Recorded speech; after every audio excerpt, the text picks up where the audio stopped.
नमस्ते दोस्तों, आज हम एक बहुत ही इम्पोर्टेंट टॉपिक पर बात करने वाले हैं। अबॉर्शन के बाद केयर कैसे रखें। अगर आपने रिसेंटली अबॉर्शन करवाया है या किसी फैमिली मेंबर को सपोर्ट करना चाहते हैं तो ये वीडियो आपके लिए काफ़ी यूजफुल होगी। तो चलिए शुरू करते हैं। अबॉर्शन के बाद सिर्फ फिजिकल रिकवरी ही नहीं, मेंटल और इमोशनल हेल्थ भी बहुत बेटर करती है। सही इन्फॉर्मेशन और सही केयर मिले तो रिकवरी बिल्कुल स्मूथ हो सकती है। तो आइए स्टेप बाय स्टेप समझते हैं कि अबॉर्शन के बाद क्या क्या ध्यान रखना जरूरी होता है। सबसे पहले तो इम्पॉर्टेंट होती है फिजिकल केयर। अबॉर्शन के बाद आपको अच्छे से रेस्ट करना है, बॉडी को रेस्ट देना है। हैवी काम, heavy exercise, running around avoid करना है। डॉक्टर ने जो भी मेडिसिन आपको दी हैं, एंटीबायोटिक, पेन किलर या हार्मोनल टैबलेट, उनको टाइम से लेना है। ये बहुत इंपॉर्टेंट है, कोई भी डोज स्किप नहीं करना है। हाइजीन का ध्यान रखना है, सफाई बहुत ज़रूरी है। रोज फ्रेश होकर रखिए, नहाइए, एरिया को क्लीन रखिए। ब्लीडिंग के दौरान सिर्फ पैड यूज़ करें। टैम्पून को इस टाइम पर अवॉइड करना चाहिए। Vaginal wash, public pools avoid करना चाहिए, इन्फेक्शन का खतरा हो सकता है। अगर आपको unusual pain, heavy bleeding, foul smell discharge या फीवर है तो तुरंत अपने डॉक्टर से मिलिए। इम्पॉर्टेंट बात यह है कि अबॉर्शन के बाद ओव्यूलेशन 11 से 14 दिन में शुरू हो सकता है, मतलब आप तुरंत प्रेग्नेंट भी हो सकती हैं। इसलिए कॉन्ट्रासेप्शन प्लानिंग बहुत ज़्यादा इम्पॉर्टेंट है। अब आते हैं न्यूट्रिशन एंड हाइड्रेशन पर। हेल्थी डाइट तो रिकवरी में बहुत हेल्प करती है।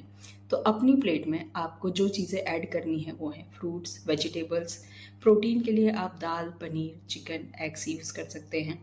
आयरन रिच फूड लें क्योंकि ब्लड लॉस काफ़ी हुआ होगा अबॉर्शन के टाइम पे। तो पालक, मेथी, चुकंदर, गुड़, डेट्स ये आप ले सकते हैं। कर्ड, मिल्क और सूप्स एनर्जी के लिए बहुत अच्छे होते हैं। हाइड्रेशन मेंटेन करना है, 2 से 3 लीटर पानी पीना है। कोकोनट वाटर, ओआरएस, ये सारी चीज़ें आप ले सकते हैं।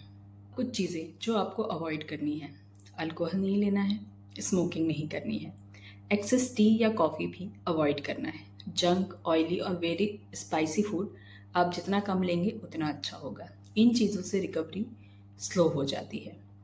अब अबॉर्शन के बाद इमोशनल और मेंटल केयर भी बहुत इंपॉर्टेंट है। अबॉर्शन के बाद इमोशंस का अप एंड डाउन हो सकता है। इमोशनल रिएक्शन सारी नॉर्मल होती है अबॉर्शन के बाद, जैसे गिल्ट, सैडनेस, स्ट्रेस, एंग्जाइटी, सब नॉर्मल रिएक्शन है। अगर ये ज़्यादा टाइम तक रहे तो काउंसलिंग बहुत important and beneficial role play कर सकती है। तो इसका ध्यान रखें। सेल्फ क्लियर करना है आपको, हल्का फुल्का वॉक कर सकते हैं आप, डीप ब्रीथिंग, थोड़ी सी मेडिटेशन, सॉफ्ट म्यूजिक सुनिए। इससे आपका माइंड काम होगा और आपकी रिकवरी में हेल्प होगी। रिकवरी में टाइम लगता है, पर प्लीज़ अपने ऊपर प्रेशर नहीं डालिए। अपनी जर्नी को किसी और के साथ कंपेयर ना करें। हर बॉडी अलग होती है, हर बॉडी का रिस्पॉन्स अलग होता है। अब ये जानते हैं कि नेक्स्ट प्रेगनेंसी पर इसका क्या इफेक्ट होता है। अबॉर्शन के बाद नेक्स्ट प्रेगनेंसी नहीं होगी ऐसा नहीं होता। मेडिकल अबॉर्शन के बाद तो फर्टिलिटी बिल्कुल नॉर्मल रहती है। पीरियड्स 4 to 6 वीक में वापस आ जाते हैं। पर नेक्स्ट प्रेगनेंसी ट्राई करने के पहले आपको 2 से 3 मंथ का गैप ले लेना चाहिए ताकि बॉडी की रिकवरी हो जाए। उसके बाद ही आप प्रेगनेंसी प्लान करें तो आपकी बॉडी के लिए अच्छा होगा।